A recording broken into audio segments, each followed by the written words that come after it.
One of the great things about Menu by StoreGear is how easily you can make changes to the menu.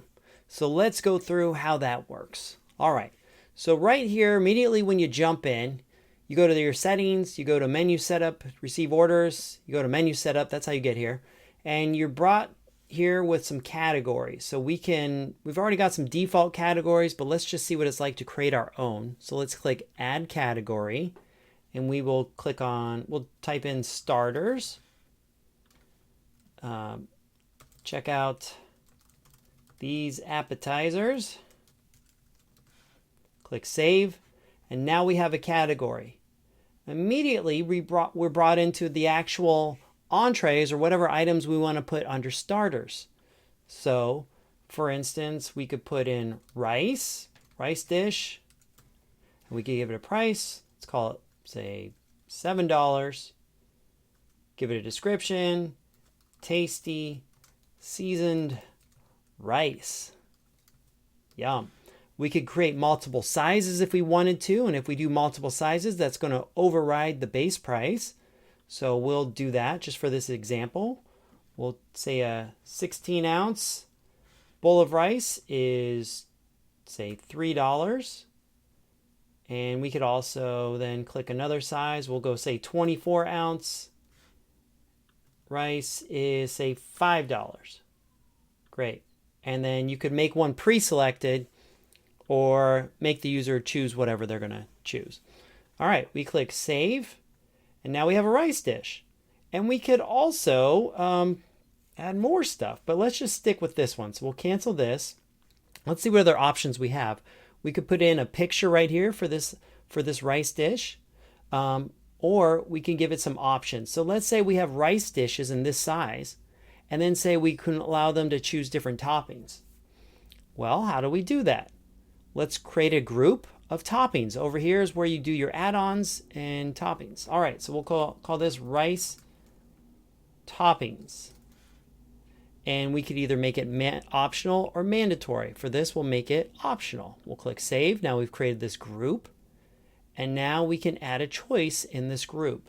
So we'll put it, let's see, what would be good on rice? We'll put chicken.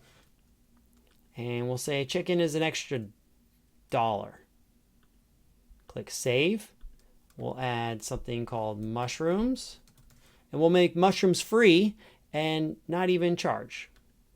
All right, and we'll put in, say, Beyond Meat, and we'll make that $4. Great. Okay, so now we've got 3 options.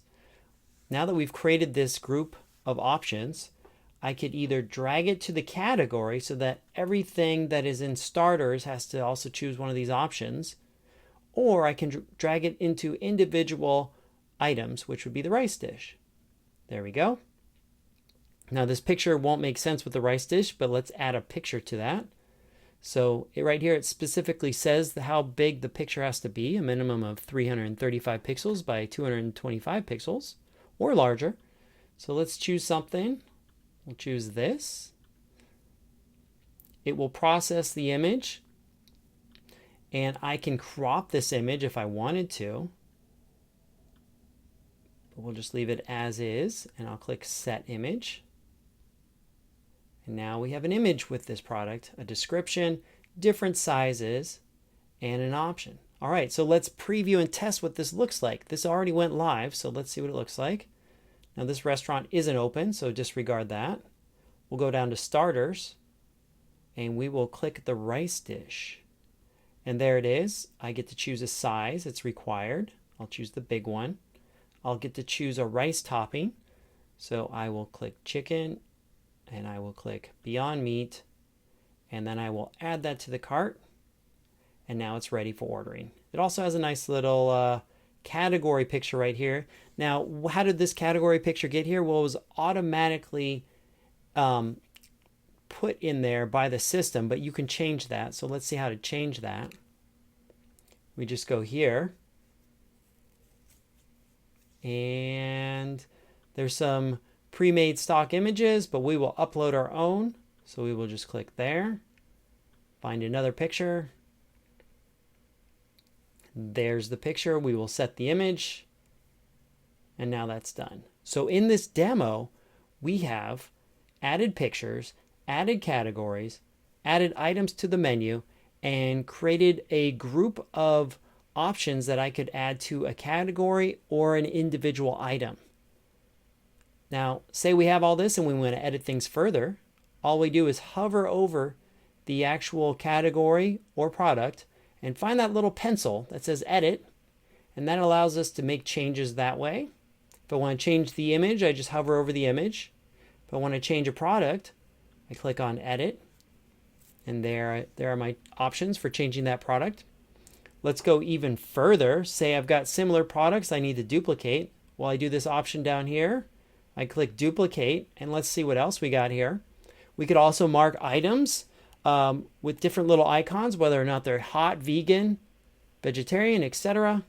We could also make items visible only certain times. So say something's only available during dinner or lunch or as a lunch special, then you can set that type of visibility to the actual item.